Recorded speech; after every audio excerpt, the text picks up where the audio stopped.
Captain Jake Morrison stood on the bridge of the exploration vessel Defiant Hope and watched the stars stretch into lines as they dropped out of hyperspace. The void sector lay before them like a dark wound in the galaxy where no light seemed to shine. He had been exploring space for 15 years, but this place made his skin crawl with unease. "Sir, we are getting those energy readings again," said Dr. Lisa Grant from her science station. The xenobiologist had been tracking strange signals for 3 days as they approached this forgotten region of space. Her dark hair was pulled back in a tight ponytail, and worry lines creased her forehead as she studied the data flowing across her screens. Commander Pete Jackson moved from the tactical station to stand beside Morrison. The big man had served in the Federation Navy for 20 years, and his experience showed in the way he carried himself. "Captain, I don't like this," he said quietly. "Something feels wrong about this whole sector. The aliens are acting nervous, and they won't tell us why." Morrison nodded and looked toward the alien crew members stationed around the bridge. Science Officer Clix-9 was one of the insectoid Zephyrians whose compound eyes reflected the bridge lights in strange patterns. The creature's mandibles clicked nervously as it worked at its console. Near the navigation station floated Sulu Prime, an aquatic hydran whose transparent water suit allowed them to work alongside air-breathing species. Both aliens had been unusually quiet since entering the void sector. "Maya, what do you make of the power readings?" Morrison called to engineer Maya Torres at the engineering station. The young woman had joined the crew fresh from the academy, but her skill with technology was already legendary among the human crew members. Torres looked up from her displays with excitement in her brown eyes. "Captain, these readings are unlike anything I have ever seen. The energy signature is ancient, but still active. Whatever is out there has been running for thousands of years, maybe longer." Morrison made his decision. "Take us toward the source of the signal. All stations maintain full sensor sweeps. I want to know what we are dealing with before we get too close." The Defiant Hope moved deeper into the void sector as the crew worked at their stations. The darkness outside seemed to press against the viewports like something alive and hungry. Stars that should have been visible were missing from their expected positions, leaving gaps in the familiar patterns that every spacer knew by heart. "Contact," called Jackson from Tactical. "I am reading a large structure directly ahead. It appears to be artificial, but showing no signs of life." On the main screen, a massive shape emerged from the darkness. The structure was clearly built by intelligent beings, but its design was unlike anything in Federation databases. Twisted metal spires reached out like grasping fingers, while strange geometric patterns covered every surface. The whole thing rotated slowly in the void, as if it were still powered after all these years. "My God," whispered Grant as she studied the readings. "Captain, this station is huge. It must be 50 kilometers across, and the energy readings are coming from deep inside the structure. Whatever built this had technology far beyond anything we know." Clix-9 made a series of rapid clicking sounds that Morrison recognized as extreme agitation. The Zephyrian's translator device rendered the sounds into words. "Ancient place, very ancient, should not disturb, dangerous to go inside." Morrison looked at the alien officer with curiosity. "Do your people know something about this place, Clix-9? Any information would be helpful." The insectoid alien's mandibles clicked again, but this time the translator remained silent. Sulu Prime's water suit bubbled as the hydran moved closer to the navigation console, but offered no additional information. "Sir, I am detecting a transmission," said Grant suddenly. "It appears to be some kind of automated beacon broadcasting on multiple frequencies. The signal is very old, but still strong." Morrison felt the hair on the back of his neck stand up. "Can you decode it?" Grant worked at her console for several minutes while the bridge crew waited in tense silence. Finally, she looked up with a pale face. Captain, I think you need to hear this. The computer has translated what it can, but the message is fragmented. The bridge speakers crackled to life with a voice that sounded tired and desperate despite being transmitted across thousands of years. Warning to all who receive this message. The devourers come from the deep void. They consume all, star systems, planets, life itself. Nothing remains when they pass. We tried to fight, but we were too few. Our weapons were not enough. The transmission broke into static for a moment before continuing. They sleep between the feedings, but they always return. A cycle continues. When the signs appear in the outer darkness, prepare for the end. Tell others. Warn them. Do not let our fate be forgotten. The message repeated several times before, fading into silence. The bridge crew stared at each other as the implications sank in. Morrison felt a cold weight settle in his stomach as he processed what they had just heard. Torres, prepare a full sensor sweep of that station, he ordered. I want to know everything about it. Grant, start analyzing that transmission. See if you can extract any additional data about these devourers. The next 6 hours passed quickly as the crew worked to unlock the secrets of the ancient station. They discovered that the structure had been abandoned for approximately 50,000 years, but its automated systems still functioned. Deep inside the station were vast chambers filled with strange technology that no one could identify. Torres managed to access some of the station's computer systems and found star charts, showing the progression of something moving through the galaxy. The charts showed system after system, simply disappearing from the records, leaving empty spaces where civilizations once thrived. Captain, called Grant from her station, I have been analyzing the patterns in these star charts. If the data is accurate, these devourers follow a predictable path through the galaxy. Based on their last known position and the time that has passed since this station went dark, I calculate they should be approaching the Outer Rim territories within the next 2 years. Morrison felt his blood turn cold. The Outer Rim territories included dozens of human colonies and millions of people who had no idea what was coming their way. Are you certain about this timeline? Grant nodded grimly. The mathematics are solid, Captain. Whatever these devourers are, they will reach Federation space soon. We need to warn everyone immediately. Morrison activated the communication system to contact Federation Command, but the response he received changed everything. The cold voice of Admiral Vex, a senior Altarian official, delivered news that shook the crew to their core. Captain Morrison, your report has been reviewed by the Federation Council. We have decided that the Outer Rim territories are not worth defending against this threat. All Federation forces will withdraw to the core worlds within 6 months. Species wishing to relocate will be provided basic transport. Those choosing to remain do so at their own risk. The transmission ended, leaving the bridge in stunned silence. Morrison stared at the communication panel, unable to believe what he had just heard.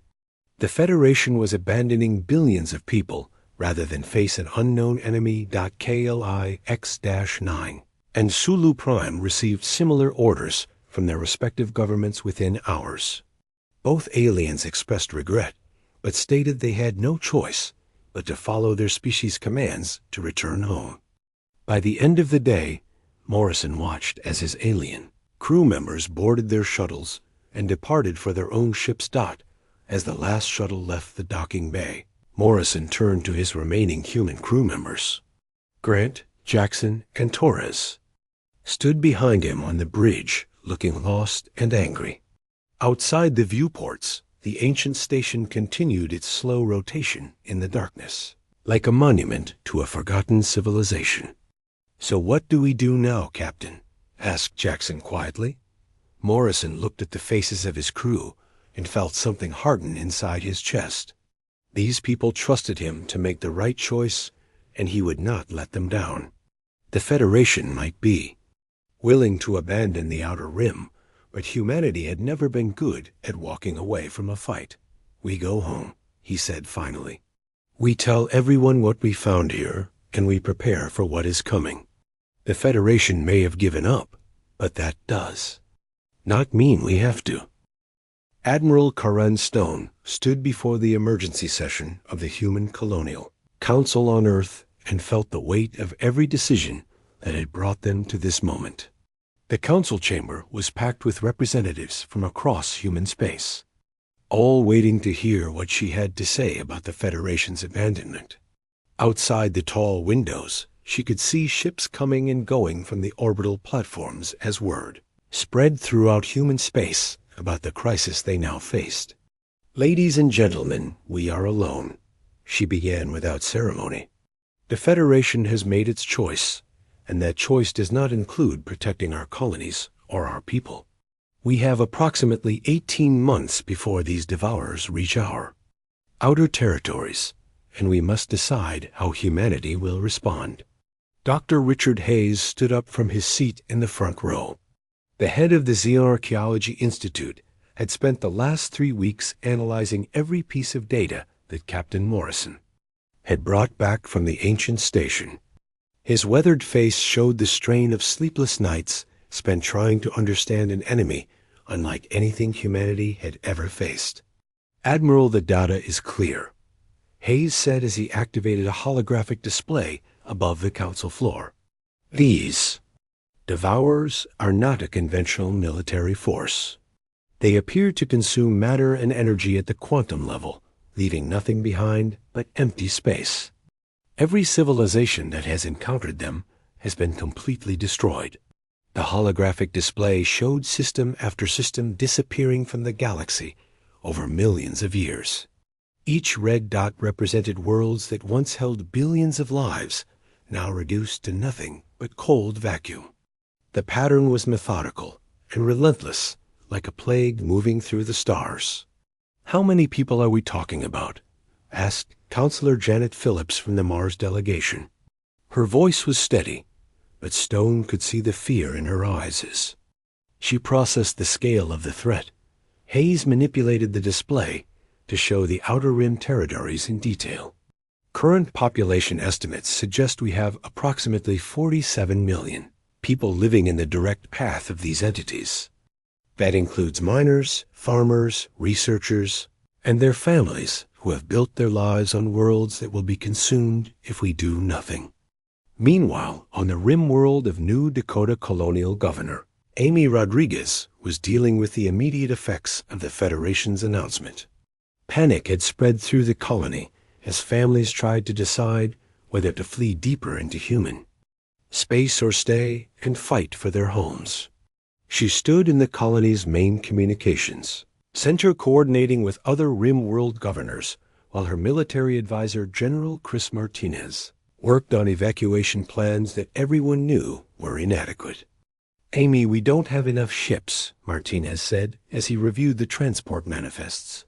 "Even if we started evacuating today, we could maybe move 10% of the population before these things arrive." The Federation promised basic transport, but their idea of basic won't save many lives. Rodriguez looked at the screens showing families loading their possessions onto whatever ships they could find. Children who had never known any home but New Dakota were crying as their parents made impossible choices about what to leave behind. "Chris, what are our defensive options?" Martinez shook his head grimly. "We have some mining equipment that could be converted to weapons and a few patrol boats that were never designed for combat. Against something that can consume entire star systems, it won't matter much."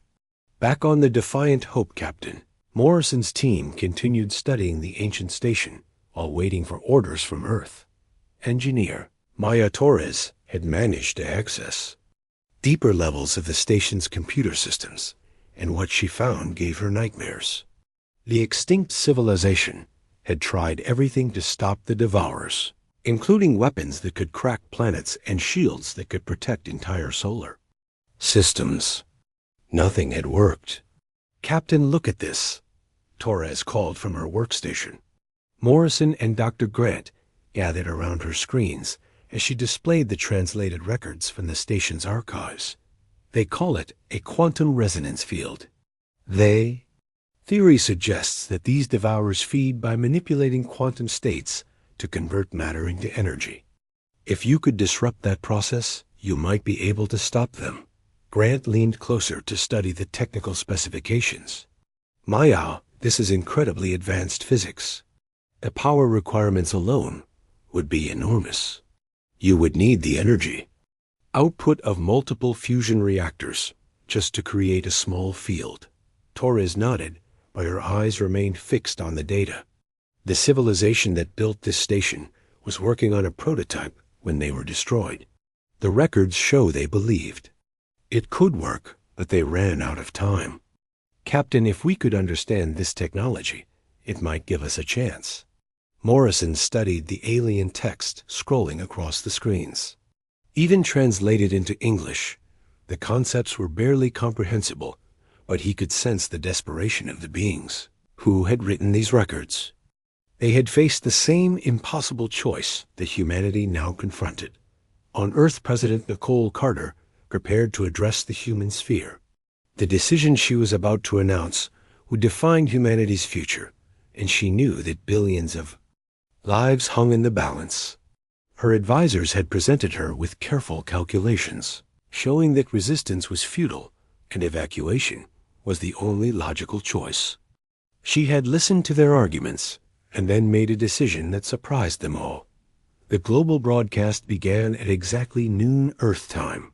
Carter stood behind the presidential podium, wearing a simple blue suit that made her look both authoritative and approachable. Behind her hung the flag of the United Earth government, alongside the flags of every human colony world. "My fellow humans," she began, and her voice carried clearly to every corner of human space. 18 months ago, we joined the Galactic Federation, believing that cooperation between species would make us all stronger. Today, we learned that cooperation has limits. When faced with a threat to our people, the Federation chose to retreat. They have abandoned not just our colonies, but the principles we thought we shared. Carter paused and looked directly into the camera as if she could see every person listening to her words. I am here to tell you that humanity will not abandon our people. We will not turn our backs on those who need us. We will not hide behind others while our colonies burn. This is who we are, and this is who we will remain. The response was immediate and overwhelming. Across human space, people began volunteering for whatever role they could fill in the coming fight.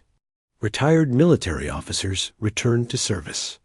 Scientists abandoned comfortable research positions to join crash programs developing new technologies. Factory workers volunteered for overtime shifts to build whatever equipment the military needed. On the industrial world of New Pittsburgh, factory supervisor Tony Blake watched as his workers began converting their mining equipment production lines to build weapons instead. The massive ore processors that had carved tunnels through asteroids were being redesigned as ship-mounted weapons. Construction mechs were getting armor plating and weapon systems. Transport ships were being fitted with military hardware by crews who had never built anything more dangerous than a cargo hauler. "Tony, you really think we can make a difference?" asked Mary Sanders as she worked on installing weapon targeting systems in a converted mining ship. The middle-aged engineer had 3 children living in the outer colonies, and the fear in her voice was obvious. Blake looked out at the factory floor, where hundreds of workers were transforming peaceful equipment into tools of war. "Mary, I don't know if we can win this fight, but I know we can't win if we don't try. Those are our people out there, and we don't leave our own behind." The transformation of human society happened with breathtaking speed. Entire industries shifted their focus from civilian production to military needs. Schools began teaching basic combat skills alongside traditional subjects. Children learned to operate emergency equipment while their parents trained with whatever weapons could be provided. Dr. Hayes established Project Lighthouse, with the goal of understanding and replicating the quantum resonance technology found in the ancient station. Working with him was Dr. Susan Park, a quantum physicist who had spent her career studying theoretical applications that suddenly became desperately practical. Their team worked around the clock, trying to unlock secrets that had died with an entire civilization 50,000 years ago. "Richard, we are missing something fundamental," Park said as she reviewed the translated technical specifications for the 100th time. "The mathematics work in theory, but when we try to build even a small prototype, the quantum field collapses immediately. There must be some key component that we are not seeing in these records." Hayes rubbed his tired eyes and looked at the holographic displays surrounding their work area. "Susan, keep trying. Somewhere in all this data is the answer we need. These beings were fighting for their survival, just like we are. They would not have hidden the solution from us intentionally." As reports flowed in from across human space, it became clear that something unprecedented was happening. Instead of fleeing from the approaching threat, humanity was preparing to stand and fight against impossible odds. The Federation species, who had retreated to their core worlds, watched in amazement as humans transformed their entire civilization into a weapon pointed at the darkness between the stars. Admiral Stone received hourly updates showing Tay. 6 months had passed since President Carter's declaration, and humanity had transformed itself into something the galaxy had never seen before. Dr. Susan Park stood in the main laboratory of Project Lighthouse, watching the latest prototype quantum resonance generator hum with barely contained energy. The device was no larger than a briefcase, but the readings on her instruments showed it was manipulating forces that could tear apart the fabric of space itself. "Richard, come look at this." She called to Dr. Hayes, who was reviewing data from the ancient station for what must have been the 1,000th time. The xenorchaeologist hurried over as Park activated the test sequence and watched in amazement as a small section of space near the generator began to shimmer like heat waves rising from hot pavement. "My God, Susan, you actually did it," Hayes whispered as he studied the readings. "The quantum field is stable and holding. How long can you maintain it?"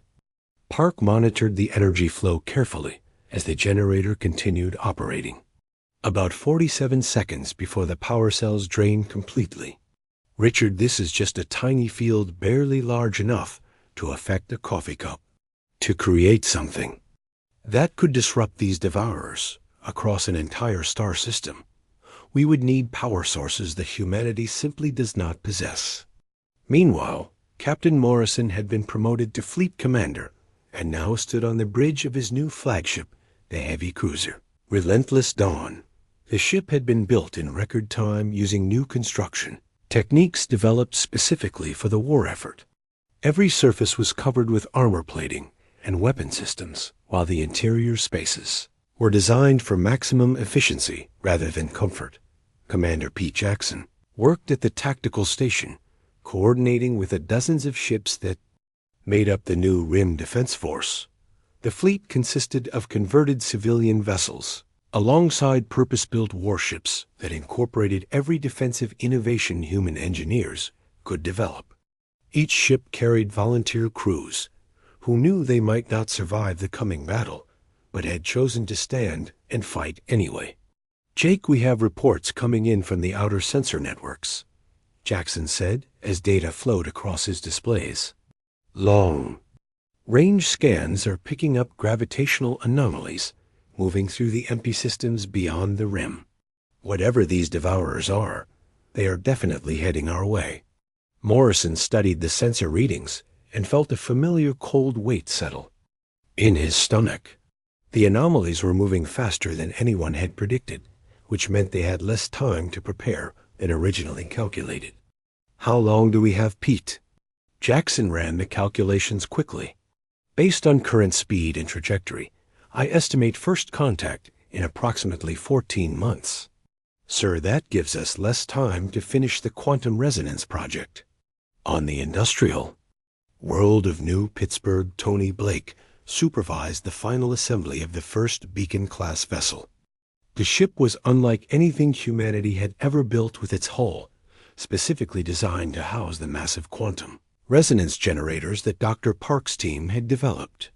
The entire vessel was essentially a flying power plant with just enough crew space to operate the systems.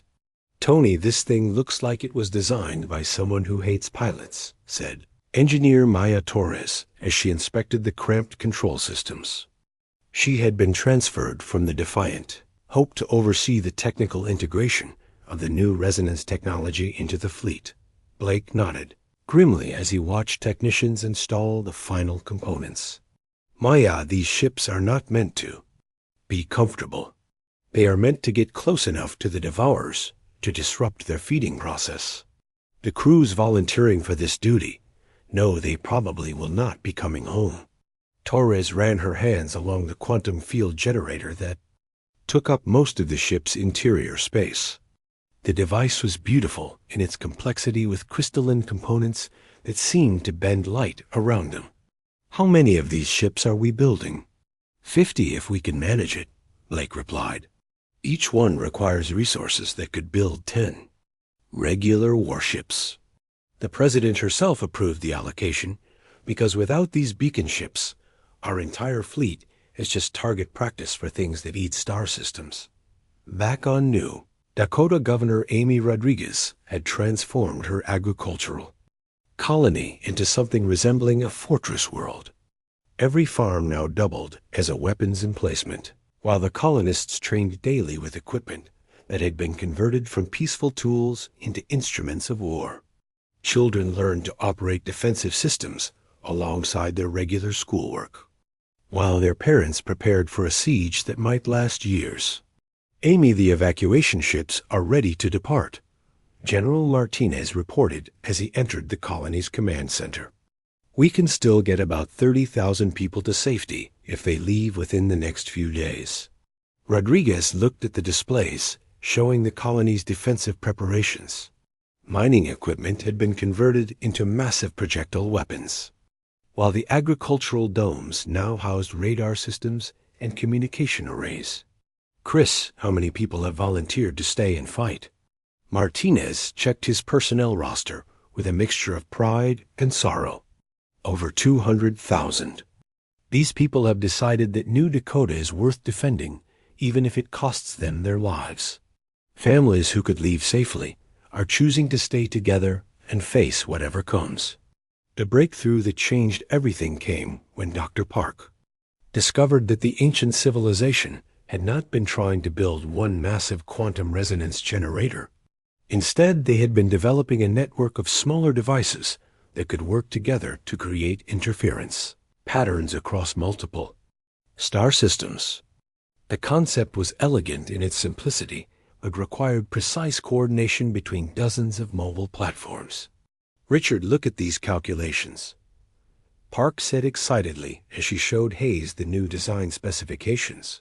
"If we can position the beacon ships in a specific formation around a devourer, the combined resonance fields will create a standing wave pattern that should disrupt its quantum feeding process completely."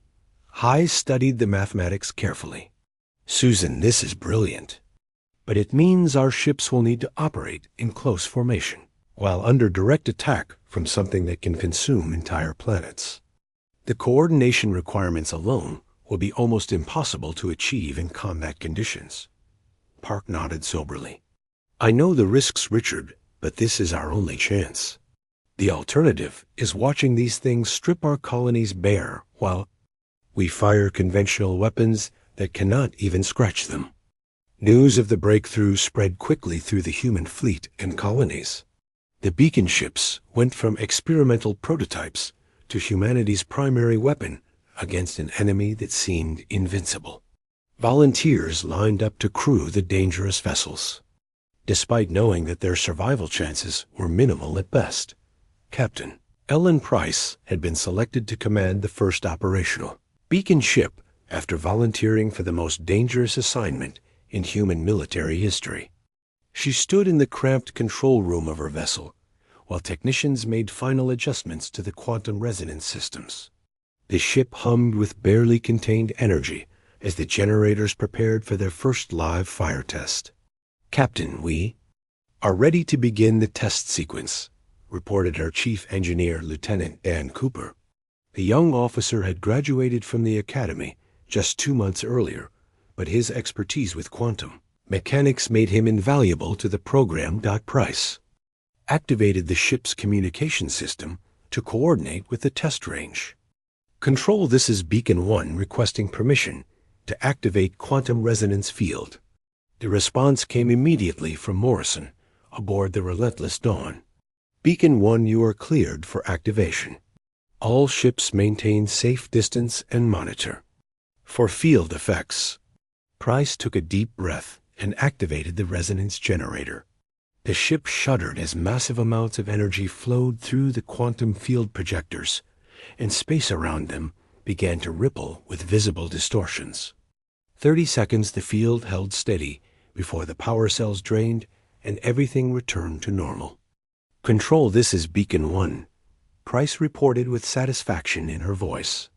"Quantum resonance field successfully generated and maintained. All systems nominal." The cheer that went up from the fleet was audible across multiple communication channels. For the first time since the crisis began, humanity had a weapon that might actually work against the Devourers. But everyone knew that testing the technology in a controlled environment was very different from using it in actual combat against an enemy that had destroyed countless civilizations. As reports of the successful test spread throughout human space, the mobilization effort entered its final phase. Factory workers pushed themselves to exhaustion, building the equipment that might save their species. Scientists worked around the clock refining technologies that had seemed impossible just months before. Military personnel trained for battles. Unlike anything in recorded history, Governor Rodriguez received word that the first Devourer had been detected entering the outer sensor network. The entity was still months away from reaching inhabited systems, but its approach marked the beginning of the end of the preparation phase. Soon humanity would discover whether their desperate gamble had any chance of success. "Chris, send word to all colony worlds," she ordered. "Tell them the enemy has been detected, and all defensive preparations should be completed within 60 days. After that, we fight with whatever we have." Martinez nodded and began transom. Scout Captain Beth Williams gripped the controls of her reconnaissance ship Swift Arrow as reality itself seemed to tear open before her eyes. The first Devourer had arrived 18 months ahead of all predictions, and what she saw through her viewports made her question everything she thought she knew about the universe. The entity appeared as a wound in space itself, where light and matter simply ceased to exist in any meaningful way. "Control, this is Swift Arrow reporting first visual contact with hostile entity," she transmitted back to Fleet Commander Morrison. Aboard the Relentless Dawn, her voice remained steady despite the terror that gripped her heart as she watched the thing that had destroyed countless civilizations across millions of years. Devourer moved through space without any visible means of propulsion, while everything around it began to dim and fade as if the universe was being slowly erased. Williams activated her ship's emergency recording systems to capture every detail of what she was witnessing for the scientists who would need to understand their enemy. "Beth, get out of there now," came Morrison's urgent voice over the communication system. "We are reading massive gravitational distortions around your position. That thing is affecting space-time itself." Williams fired her engines and pulled away from the Devourer just as her ship's hull began to vibrate with frequencies that seemed to reach into her bones. Behind her, the entity continued its approach toward the Outer Rim systems where millions of people waited in desperate hope that humanity's preparations would be enough. On the mining world of Kepler Station, Commander Steve Johnson led a squadron of converted cargo haulers in the first direct engagement with the Devourer. The ships had been fitted with every weapon system human engineers could devise. But Johnson knew their real purpose was not to destroy the enemy, but to learn how to fight. Each ship carried volunteer crews who understood they were probably flying to their deaths. "All ships maintain formation and follow my lead," Johnson commanded as his squadron approached the entity. "Remember, we are here to gather data, not to be heroes. Take your shots and get out fast." The human ships opened fire with everything they had, including kinetic projectiles, energy beams, and experimental plasma weapons. Most of the attacks simply vanished as they approached the Devourer, while others seemed to pass right through it without any effect. But a few weapons managed to create small distortions in the entity's surface that suggested it could be damaged under the right conditions. "Control, this is Johnson reporting partial success," he transmitted as his ships pulled back from the engagement. "Conventional weapons are mostly ineffective, but high-energy plasma bursts seem to cause minor disruptions. Recommend all units focus on concentrated plasma attacks until the beacon ships arrive." Fleet Commander Morrison coordinated the defense from the bridge of the Relentless Dawn as reports flowed in from across the battle zone. The human fleet had taken position around the rim worlds, using formations that Commander Jackson had developed, specifically for fighting an enemy that ignored normal tactical rules. Every ship carried crews who had volunteered to stand between the Devourers and their homes regardless of the cost. "Jake, we have multiple contacts now," Jackson reported from his tactical station. 3 confirmed Devourers approaching different systems simultaneously. They are moving faster than our projections indicated, and our response time is getting compressed.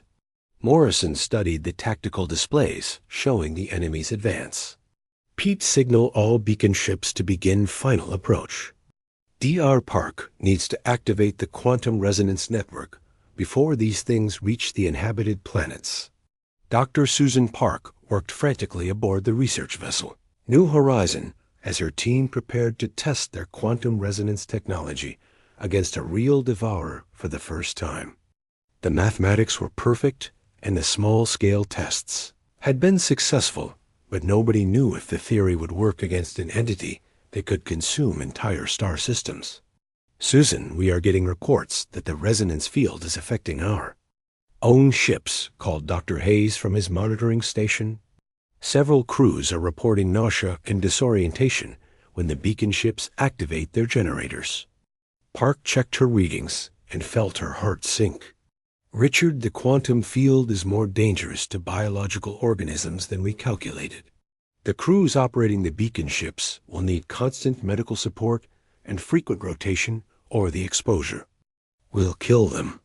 Captain Ellen Price commanded the lead beacon ship as her vessel approached the nearest Devourer with its quantum resonance generator charging to full power.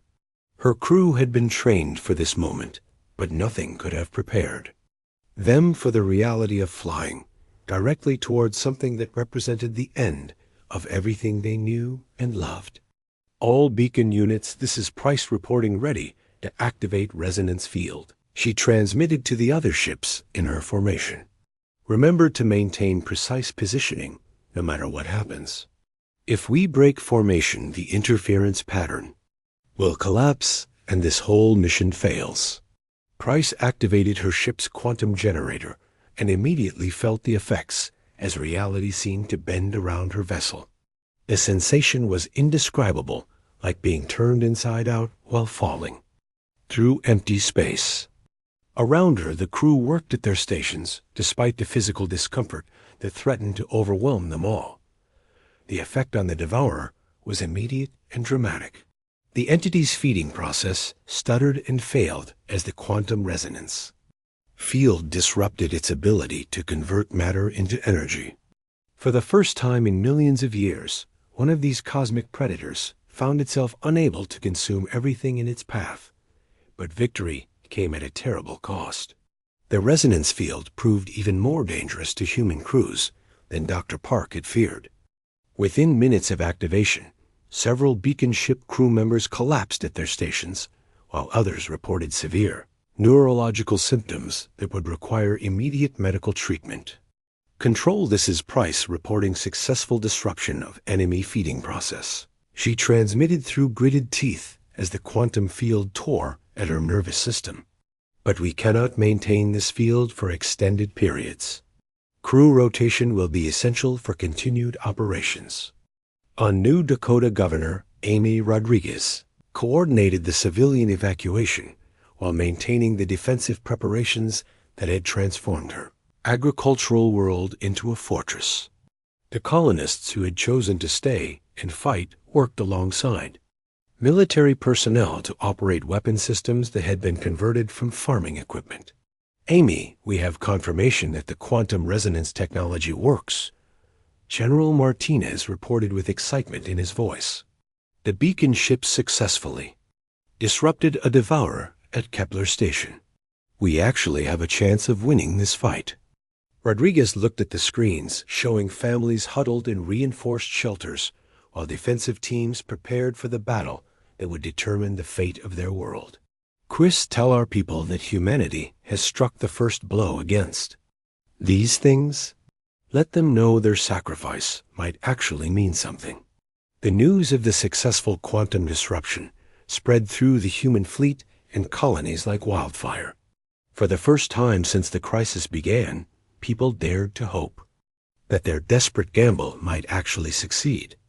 But the celebration was short-lived as the devourers began to adapt to the new threat. Dr. Park analyzed the data from the first engagement and discovered that the entities were already developing countermeasures to the quantum resonance field.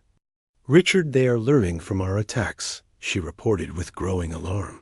The second devourer is showing resistance to the same frequency that worked against the first one. Hayes studied the readings with growing concern. Susan, if they can adapt this quickly, our entire strategy will become useless within days.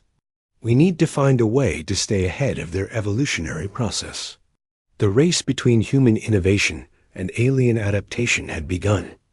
Engineers worked around the clock to modify the beacon ships with variable frequency generators, while scientists developed new theoretical approaches to quantum disruption.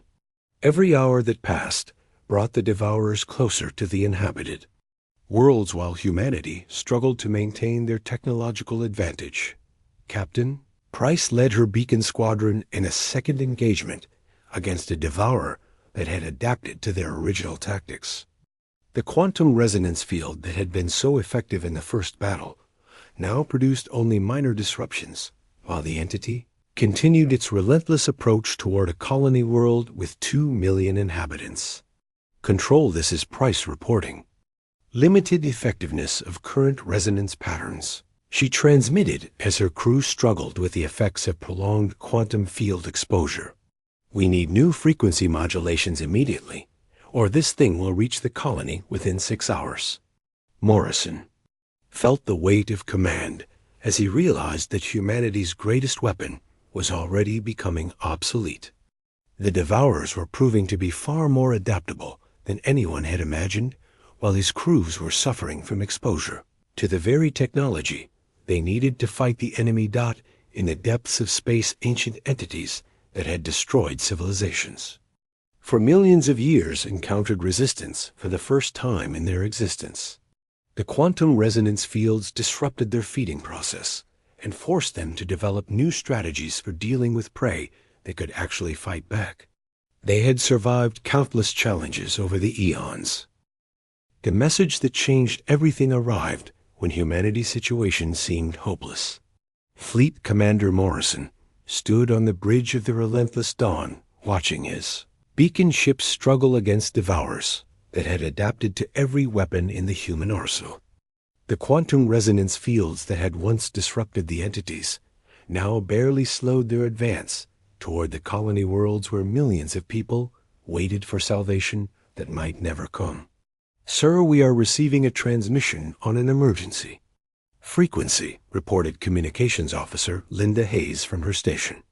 The signal is coming from outside our sensor range, but the encryption codes identify it as Zephyrian military. Morrison felt his heart skip a beat as he remembered Science Officer Clix-9, who had abandoned the mission months earlier when the Federation ordered all alien species to retreat to their core worlds. Put it through Linda. The main screen flickered to life, showing the familiar compound eyes and mandibles of Clix-9 aboard what appeared to be the bridge of a Zephyrin warship. Behind the insectoid alien Narration could see other crew members working at their stations, while the background showed star patterns that indicated they were approaching human space at high speed. Commander Morrison, this is Science Officer Clix-9. Aboard the vessel Windcutter came the translated voice of his former crew member. We have been monitoring your battle with the Devourers through long-range sensors. We are returning to assist you in this fight. Morrison stared at the screen, unable to believe what he was hearing. Clix-9, your people ordered you to retreat to the core worlds. Why are you coming back? The Zephyrian's mandibles clicked in what Morrison recognized as emotional distress. Commander, we have watched your species stand against an enemy that destroyed our ancestors millions of years ago. You did not abandon your colonies when faced with certain death. You did not turn away when others needed you. We cannot do less than follow your example. Within hours, more ships arrived as other alien species made the same choice that Clix-9 had made. The aquatic hydrants came in their crystalline vessels, followed by the energy beings called luminals, who traveled in ships that seemed to be made of pure light. Even species that Morrison had never encountered before emerged from hyperspace too, joined the battle against an enemy that threatened all life in the galaxy. Navigator Sulu Prime of the Hydrants contacted Morrison directly to explain their decision. Commander Morrison, when the Federation ordered us to retreat, we believed we were saving ourselves. But we have learned that survival without honor is not truly living. Your species has shown us what it means to stand for something greater than our own safety. Dr. Richard Hayes worked frantically with the returning alien scientists to analyze new data about the Devourers that each species had brought with them. The combined knowledge of dozens of civilizations revealed patterns that no single species had been able to detect. What they discovered changed everything humanity thought they knew about their enemy. Morrison, you need to see this immediately. Hayes called from his analysis station. The Devourers are not invaders or predators. They are a defense system created by an ancient civilization to prevent galactic overpopulation. But something went wrong millions of years ago, and they began consuming everything instead of maintaining balance. Morrison studied the data flowing across Hayes' screens as the implications became clear. Richard, are you saying these things were designed to protect the galaxy? Hayes nodded grimly. The original programming was corrupted over time. Instead of pruning excess population, they now consume entire ecosystems. But Morrison, if we could restore their original programming, they might stop attacking and start repairing the damage they have caused. Dr. Susan Park received the alien data with excitement that bordered on hysteria. Working with Zephyrian quantum physicists and luminal energy specialists, she began developing a modified resonance pattern that could reprogram the Devourers instead of just disrupting them. The process would require precise coordination between dozens of ships operating in formations that had never been attempted. Richard, this could work, Park said as she showed him the new calculations. But we would need to get our beacon ships closer to the Devourers than ever before. The reprogramming sequence requires sustained contact with their quantum matrix for several minutes. Most of our crews would not survive the exposure. Morrison made the decision that would define his legacy. Susan, prepare the reprogramming sequence. I will lead the final assault personally. Captain Ellen Price protested immediately. Sir, you cannot take the relentless Dawn into direct contact with a Devourer. The quantum exposure would kill everyone aboard within minutes. Let me take my beacon squadron. We are already equipped for quantum field operations. Morrison shook his head firmly. Ellen, your ships do not have the power generation capacity needed for the reprogramming sequence. Only a heavy cruiser has the fusion reactors necessary to sustain the field for the required duration. This is my decision to make. Engineer Maya. Torres worked through the night to modify the Relentless Dawn for its final mission. The ship's fusion reactors were connected directly to quantum field generators, while emergency medical stations were installed throughout the vessel. Every crew member who volunteered for the mission understood they were probably signing their own death warrants. Jake, this is insane, Torres said as she reviewed the power coupling specifications. The quantum field will tear this ship apart from the inside out. Even if the reprogramming works, we might not survive long enough to see the results. Morrison looked at the faces of his crew as they prepared for a mission that would either save the galaxy or destroy them all. Maya, every person on this ship volunteered to be here. They know the risks, and they have chosen to face them. We cannot ask for more courage than that. The final battle began as the combined human and alien fleet took position around the largest devourer that had ever been detected. The entity was approaching the heavily populated world of New Terra, where Governor Rodriguez had organized the evacuation of 10 million colonists. If the reprogramming mission failed, those people would die along with everyone else in the outer rim territories. All ships, this is Morrison beginning final approach, he transmitted as the Relentless Dawn moved toward the devourer with its quantum generators charging to maximum power. Around him, alien and human vessels formed protective formations, while beacon ships prepared to provide supporting resonance fields. The quantum field activation hit the ship like a physical blow as reality bent around them in ways that human minds were never meant to comprehend. Morrison felt his vision blur while his crew struggled to maintain their positions despite the neurological effects that threatened to overwhelm them all. Sir, quantum field is stable and penetrating the targets.